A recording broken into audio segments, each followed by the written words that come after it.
ಇದೆಯಾ ಬೆಂಗಳೂರಿಂದ ಬಂದು ಶಿವಮೊಗ್ಗ ಬಂದಿದ್ದೀವಿ ಜೋಗ್ ಫಾಲ್ಸ್ ನೋಡೋಕ್ಕೆ. ಇಲ್ಲಿ ಬಂದಿದ್ದೀವಿ ನೋಡ್ರಿ, ವ್ಯೂ ಯಾವ ಥರ ಇದೆ ನೋಡಿ. ಟ್ಯಾಂಡ್ ಮಾರ ಇಲ್ಲಿ ಏನು ಮಾಡಲ್ಲ.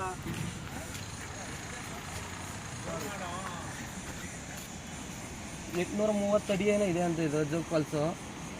ನಾವು ಅಲ್ಲಿಂದ ಬಂದಿದ್ದೀವಿ. ಏನು ಒಳಗಡೆ ಎಲ್ಲ ತೆಳಗಡೆ ಎಲ್ಲ ಬಿಡ್ತಾರೆ ಅಂದ್ಕೊಂಡ್ರೆ, ಇಲ್ಲಿಂದ ಆಚೆಯಿಂದ ಈ ಕಡೆಯಿಂದ ನೀವು ಹೋಗ್ಬೇಕು ಅಂತ ಕಂಟ್ರಾಕ್ಷನ್ ನಡೀತಿದೆ ಅಂತ ಹೇಳ್ತಾರೆ. ಇದೆಲ್ಲ ವ್ಯೂ ನೋಡೋಕೆ ಚೆನ್ನಾಗಿದೆ. ಒಳಗಡೆ ಅಂದರೆ ಬಿಡ್ತಾ ಇಲ್ಲ ನಮ್ಮನ್ನೆಲ್ಲ. ನೋಡು ಬರ ಪ್ರೇಮ್, ನೀನೊಂದು ಮಾತೇನು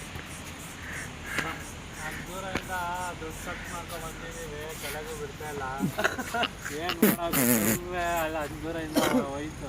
ಅಲ್ಲಿಂದ ಮಿನಿಮಮ್ ಒಂದು 3,000 ಖರ್ಚು ಮಾಡ್ಕೊಂಡು ಬಂದಿದ್ದೀವಿ ನೋಡೋಕ್ಕೆ. ನಮ್ಮನ್ನು ಒಳ್ಳೆ ವ್ಯೂಸ್ ಇಲ್ಲ ಜೋಗ್ ಫಾಲ್ಸಲ್ಲಿ. ನಮ್ಮನ್ನು ಅಲ್ಲ ಹಂಗೈತೆ ಹಿಂಗೈತೆ ಅಂತ ನಮ್ಮ ಫ್ರೆಂಡ್ಸ್ ಎಲ್ಲ ಹೇಳಿದ್ದು ಬಂದ್ಬಿಟ್ಟಿದ್ದೀವಿ. ಒಂಚೂರು ವ್ಯೂಸ್ ಅಲ್ಲಿ ಪಕ್ಕದಲ್ಲಿ ನೋಡೋಕೆ 800,000 ಕೇಳ್ತಾರೆ. ಇಲ್ಲಿಂದ ಕೊಡೋಕ್ಕಾಗತ್ತೆ ಹೇಳ್ರಿ, ನೀವೇ ಹೇಳ್ರಿ. ವ್ಯೂ ನೋಡೋಕೆ ಮಸ್ತಾಗಿ ಇರುತ್ತೆ ಅನ್ಕೊಂಬಿಟ್ರಿ. ಅಷ್ಟೇ ಇರೋದಿಲ್ಲ, ಮತ್ತೆ ಅದನ್ನು ಒಳ್ಳೆ ಪ್ಲೇಸು. ರಿಪೇರಿ ಮಾಡಿಸ್ತಾ ಇದ್ದಾರಂತೆ, ಅದಾದಮೇಲೆ ಬಿಡ್ತಾರಂತ ಇದ್ದಾರೆ. ಆವಾಗ ಬರ್ಬೋದು ನೋಡಿ. ಅವಾಗ ಹೆಂಗೆ ಇರುತ್ತೆ ನೋಡೋಣ. ಇವಾಗೇನೋ ಅಷ್ಟು ಇಷ್ಟ ಆಗಿಲ್ಲ. ಸುಮ್ಮನೆ ಅಷ್ಟರಿಂದ ಎಲ್ಲ ಖರ್ಚ ಮಾಡ್ಕೊಂಡ್ಬಂದಿದ್ದೆ.